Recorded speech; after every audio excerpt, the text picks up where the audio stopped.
Well, let's riff on that too then, because it's one thing to say that you've done a whole bunch of different things, like a tradesman, but I always looked at you as like you were in the machine for a long time.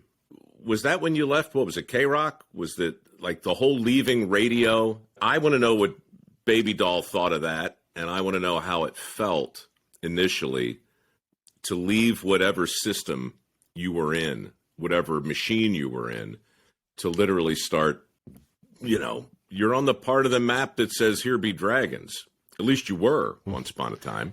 Yeah, I always thought to myself from Jump Street, career-wise, that I wasn't going to put it into the hands of the judges. I felt like a lot of it was my upbringing. I grew up sort of invisible, kind of being ignored. The beginning part of my life was tough. I didn't catch many breaks, and I kind of learned from my parents, but just kind of from parents, bosses, foremen, teachers, managers, and stuff.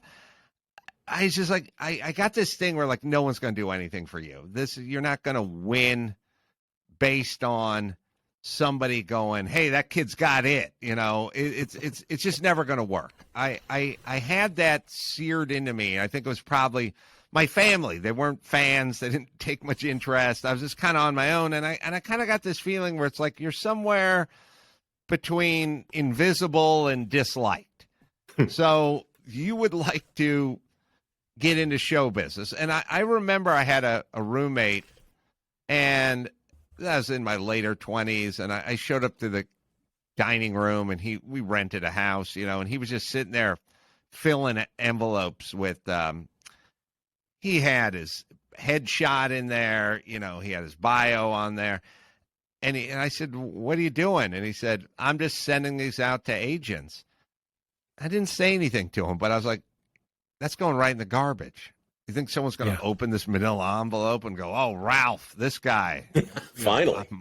I'm Aaron Spelling. I'm going to put this guy in the next, Beverly Hills 90210. Like, I remember going, no one's going to do that. No one's doing it for me. I don't know if they're going to do it for you, but they're not going to do it for me. If I want to do something in this business, I'm going to have to create something that people want and pay for.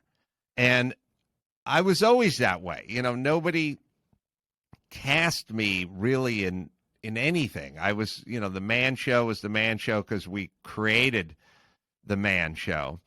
And Crank Yankers was the same thing. It's basically always been that way. I've always had it in my head that if you want something, you have to go out and sort of make it and create it, and it's not going to be a thing where they tap you to host, the late night show or, Good Morning, whatever.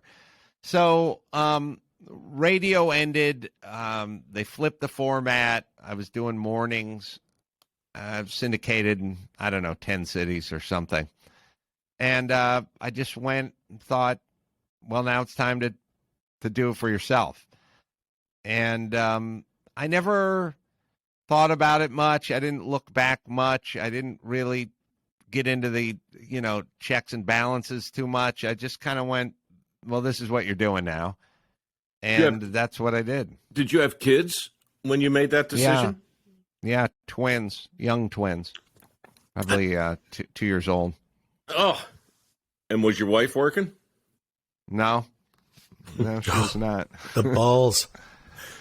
Balls. The ball's on you. Well, I think, I don't know, I'll look at my calendar one day, but I got about a year in.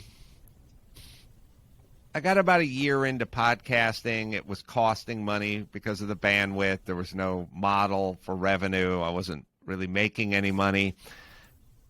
And some, bigger radio, syndicator, whatever, sort of came knocking. And all of a sudden there was a contract for, it wasn't tens of millions of dollars, but it was 7 figures and 3 years, and seemed like the kind of thing you would have wanted to sign, when you got cut from your radio job.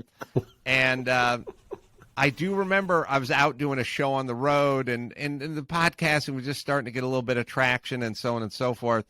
And we were way down the road with the negotiations and the deals, and Baby Doll was, knee deep in it. And, here's how many vacation days he gets every year and blah, blah, blah. And it was, to give Baby Doll his full credit, I was playing some show in Wisconsin or something. I just woke up on a Saturday morning and I just said, I called Baby Doll and I just went, hey, listen. And he just went, you don't want to do the contract, do you? And I said, no, I don't. And he was like, now, normally Baby Doll goes into, baby, what are you thinking? No, Sweetheart, what about the kids? Sweetheart, baby. He's called Baby Doll, but it's only because he calls everyone baby. Right. So to his full credit, he just went, yeah, okay. Yeah, I'll let him know. Just hung up the phone. He probably could have talked me out of it at that point, but. Yeah. But look, I mean, that's when his stock goes up for you, right? I mean. Right. Yeah, and there was nothing in it for him in the podcasting, so he left money on the table. So what now, man? Are you burned in Hollywood?